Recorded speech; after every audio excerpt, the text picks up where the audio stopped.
want to mix a traditional color wheel that is going to complete my tutorial for week 2 assignment 1.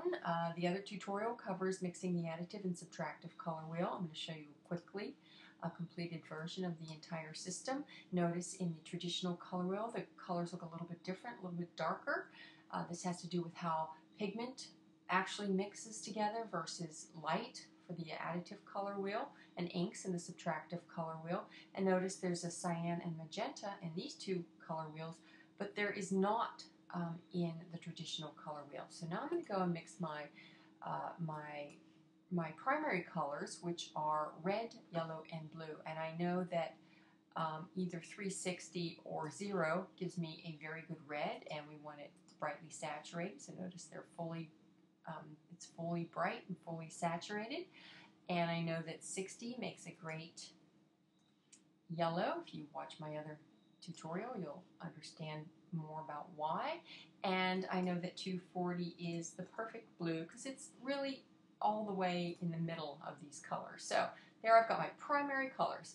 And now we're kind of duplicating the way we would mix color using paint. And oops, I don't really need to do that. I know that halfway between red and blue on the numerical scale, doing it mathematically, is the 30, which makes perfect orange. And I want to mix a color that sort of looks like a mix between this blue and this yellow.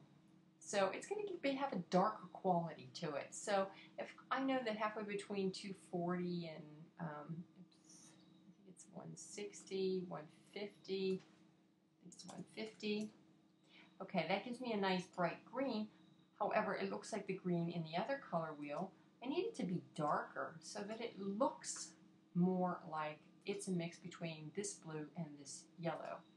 That looks about right. And the same thing for the violet. Notice it's a darker tone, so that quality carries through. If I just select a violet, now I could make that brighter, bring that all the way up. I want a violet, somewhere between the red and that looks about right. Okay, we're going to do this quickly. That's pretty close. Now I want to mix the intermediary colors.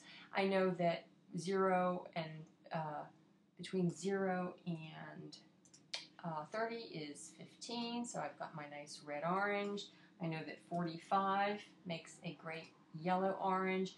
And now for the green, to mix a green, I want it to be a little bit darker, this green-yellow. So what I want to do is open this and I'm going to pull this down towards the yellow. I want a yellow-green, but I don't want it to be, I want it to reflect more of the properties of yellow too. So if you get too much black in it, it looks like an olive green. I think that looks pretty good. Let me try that. That looks pretty good. I need a blue-green here, so let me kind of go for a blue-green, a little bit darker. It's about halfway. It's where the cyan is, but it's got to have black in the mix. Otherwise, it just doesn't look like it's the right. Yeah, that looks pretty good. Let me try that one. I do by eye because I could probably even go darker. That looks like it could even go a little bit darker, so that it picks up the quality between these two. Even coat could go even closer to the blue. All right. I keep, you're just getting into that fine zone. Okay. There we go. All right, and now the next thing I want to do is make a violet color. Red-violet, somewhere between the two. I can just kind of push that somewhere. I'm sorry, I'm doing a blue-violet. That looks pretty good. Okay. My bucket, blue-violet. And a red-violet. So something between the red and the violet. Let me just push it towards them. And notice it's going to magenta, so I'm going to have to add some dark to that. I think I need a little bit more red. A little bit more red. Just a little bit. Okay, and I do this by eye. And look, voila, I'm done. I hope that helps.